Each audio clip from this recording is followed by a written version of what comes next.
CSC Math Review number 4 topic, positive integer and negative integer. Ang addition nito, subtraction, multiplication, and division. Ginagamit ito usual sa topic ng math, kaya importanteng alam natin to. Unahin muna nating talakayin ang addition ng positive and negative integer. Ang ibig sabihin ng integer ay positive or negative whole number. Kumbaga, wala itong decimal or fraction na kasama. Halimbawa, 1, 2, 3, and so on. Ito ay positive integers. Ang negative integers naman ay negative 1, negative 2, negative 3, and so on. Positive integer plus positive integer is equal to positive integer. Example, 2 plus 2 is equal to 4. Next, negative integer plus negative integer is equal to negative integer. Ang operation na gagamitin ay addition.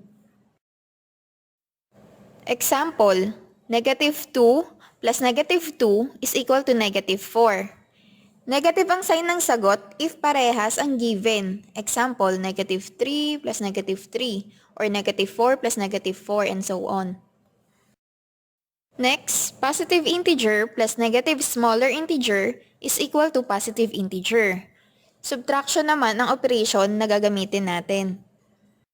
Example, 3 plus negative 2 is equal to 1. Mas malaki ang positive integer 3 kaysa sa negative integer 2, kaya ang sign sa sagot ay positive. Nag-minus naman tayo dahil kapag may isang negative sign sa given, it means for subtraction ang operation.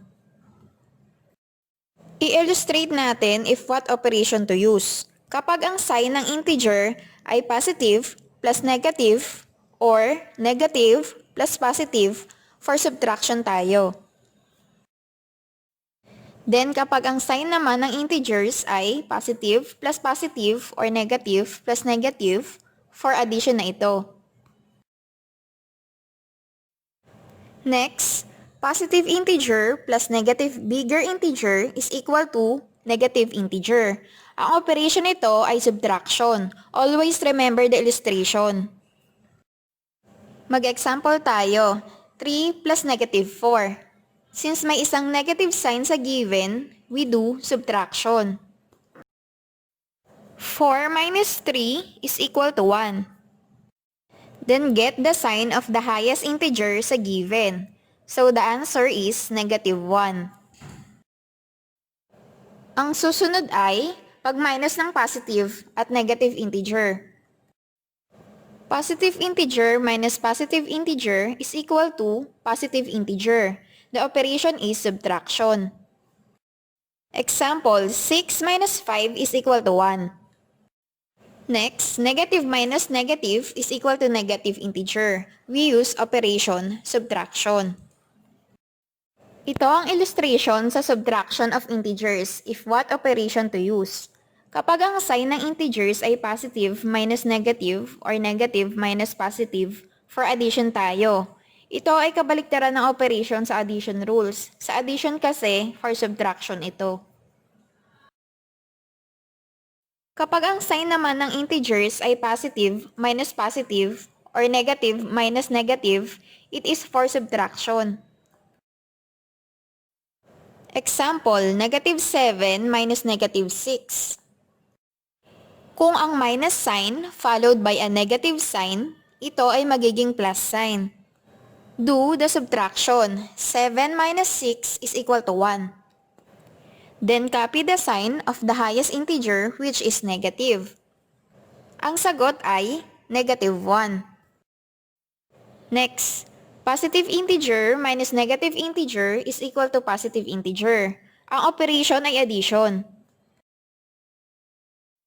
Example, 4 minus negative 5. Again, kung ang minus sign followed by a negative sign, ito ay magiging plus sign. Kaya magiging 4 plus 5 is equal to 9.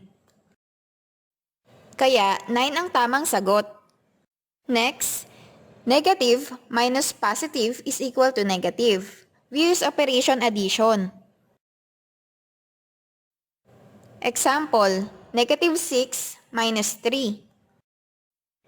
Remember sa illustration natin ng subtraction, if negative minus positive, ang operation ay addition.